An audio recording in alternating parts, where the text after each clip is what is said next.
There are a lot of experts out there who are more than ready to tell you what your problems are, right? But when we start there, and that's the first thing that we hear from somebody, guess what? It just lowers the energy. It just drops it suddenly. And we are focused on looking for problems. And guess what?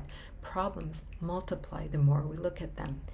And so that very tactic of starting, and like you say you're receiving a consultation or something, the person's like, you're doing this wrong, you're doing this wrong, you need to do this, you need to, like, they haven't actually heard you, they haven't understood who you are, they haven't understood how your business runs, they haven't really looked at, what makes you tick, really why is this product or service you're offering what you're doing, right? What makes you come alive with it? If they're not looking at that kind of stuff before they're already pointing out problems, guess what? You're going to go down a path that can end up a long path of you trying to fix things that may or may not need actually to be fixed.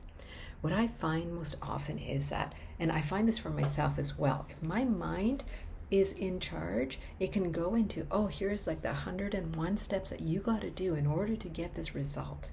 And very often, if I listen to that, if I actually believe that, even for a few days, what happens is I go down that road and I'm starting doing something, then I see more problems and more problems, or suddenly I need way more help, and suddenly I'm feeling overwhelmed, and suddenly I'm feeling stressed.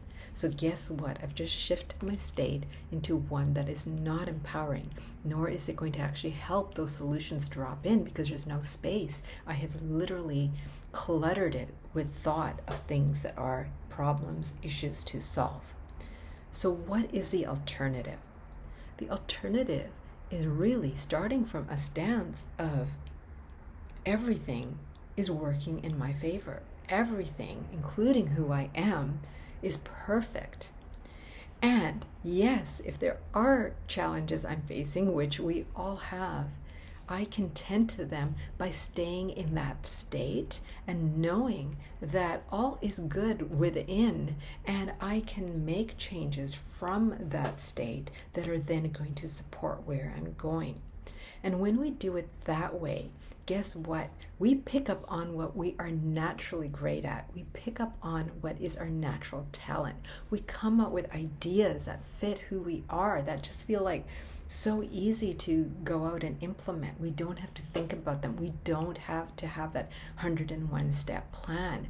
We know exactly what the next piece is. And even if it's a big piece and is challenging and I don't know the answer today, I know that I can come with an answer because I'm not overwhelming myself. And I'm starting in a stance that is actually one of health and wholeness. And so that place when we are in a negative state is the first thing we can do, is gently, slowly shift to the positive one. And why I say slowly is because if we're just like shutting ourselves down and going, think positively, right? We're not actually doing it authentically. So to do it slowly means to recognize what is going on. Oh, wait a second. I got caught in overwhelm. I got caught in stress. I actually began to believe that I have to do 101 steps to get this result that I want. Something must be, I forgot for a moment. And allow yourself, you can, when you're in a good state, you can kind of laugh at it and move on. But when we actually believe it, we may actually have to stop and pause and breathe and take walks and meditate and do certain things just to return us to a place of greater coherence, right? That's what things like meditation, nature walks, doing something fun does. It brings us more into coherence. That's why the state of play is so ideal, because when we play, we are in our hearts, right? If we are truly playing, we're not thinking. We are responding. We are acting. We are being, right? And so that kind of state is going to clue you in to maybe there is a perception shift that actually needs to be made, more than hundreds of actions that need to be done, right? So let me give you an example. One simple thing that is very commonly understood is that, we can look at quantity and we can look at quality. Some people are offering services that are really out there for the masses, right? And or even just like, even if it's one group, it may be a very large group, right? It's just something like a lot of people need or desire, and so the quantity is what you're after. Now, if you found that that wasn't working for you, maybe there's a quality piece, right?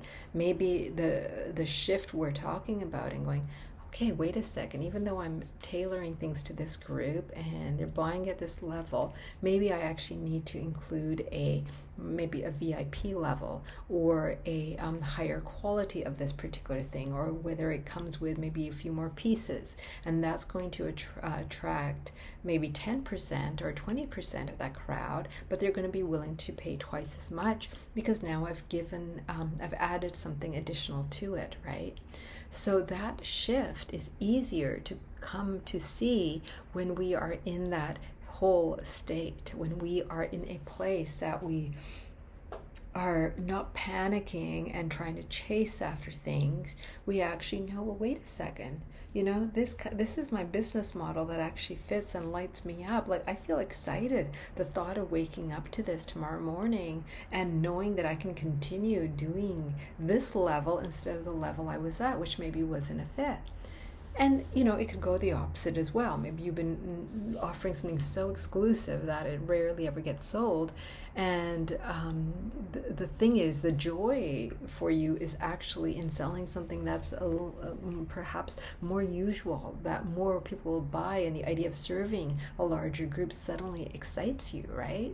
Like, let's just take the example of a class, right? Like, let's say a yoga teacher, right?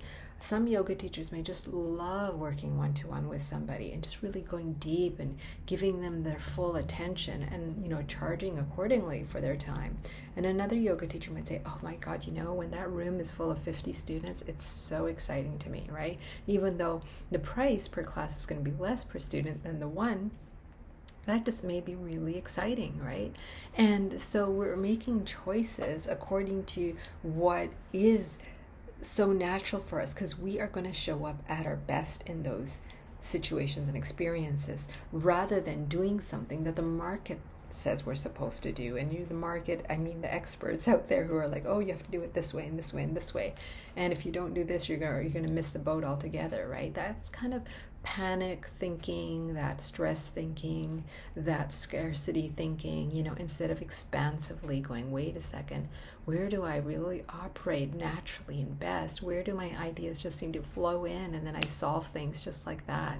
Where am I really showing up without having to feel like I have to show up, right? The less thought we have, the easier we're going to get an answer to that question. And I have this just as much as anybody else. It's so easy to go into thought, because when you are somebody who has been trained to think intellectually, guess what? You're like looking at research, you're gaining all this information from other people that are out there, instead of tuning in and really accessing what you need to access. So when I'm in that place, it's amazing. Like, the answers come to me so quickly. Like, I tune in and I realize I have a question. It's really, perhaps important to me to answer or to understand better.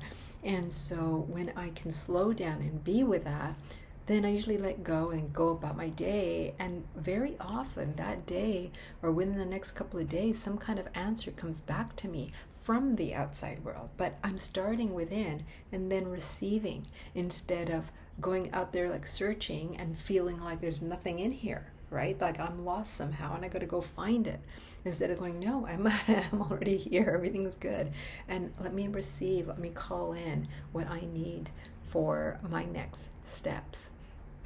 So this is essentially saying, be cautious when you are working with people, or looking for answers elsewhere, that you're not looking to create more problems. You're not so being told to focus so much on problems that you end up basically accelerating that pathway, instead of going into the solutions, the expansion of what is actually possible for you next. Because believe me, if there is a problem in your life or business right now, that means there is a solution right now. There is something, it's guiding you to change, to shift so that things can work more harmoniously or coherently all again. And perhaps that is a big change you're going to make, like in the product or service. And sometimes it may just be a little step that needs to be taken, a little shift in perspective so you can approach things from a different angle. So what I'd like to encourage you to do after you finish watching this video now is go to the thing that perhaps you would like solved right away, or has been sitting there for quite a while, and perhaps you went on video just to get a bit of distraction or entertainment, and instead go, okay, let's look at that again with new eyes. What happens if I really tune into that place where I am good, I am whole, and this challenge right now is working in my favor? What is it telling me, right? Sometimes it might be an example like something I'm doing is not working at all, and I actually need to let it go and go somewhere else to have it to change my situation, be proactive in that regard. So we're going to get answers that we wouldn't get when we just approach things in the traditional logical way according to, again, what the statistics say out there. Because why do you want to be a statistic, right? Be yourself, right? That's the beauty of it. When you're yourself, you can actually have an access to solutions that are going to be beyond the norm, beyond what everybody else is doing and what everybody else thinks that they can expect. So I hope that's been valuable. Love to hear your comments about what spoke to you, or once you apply this, what happens.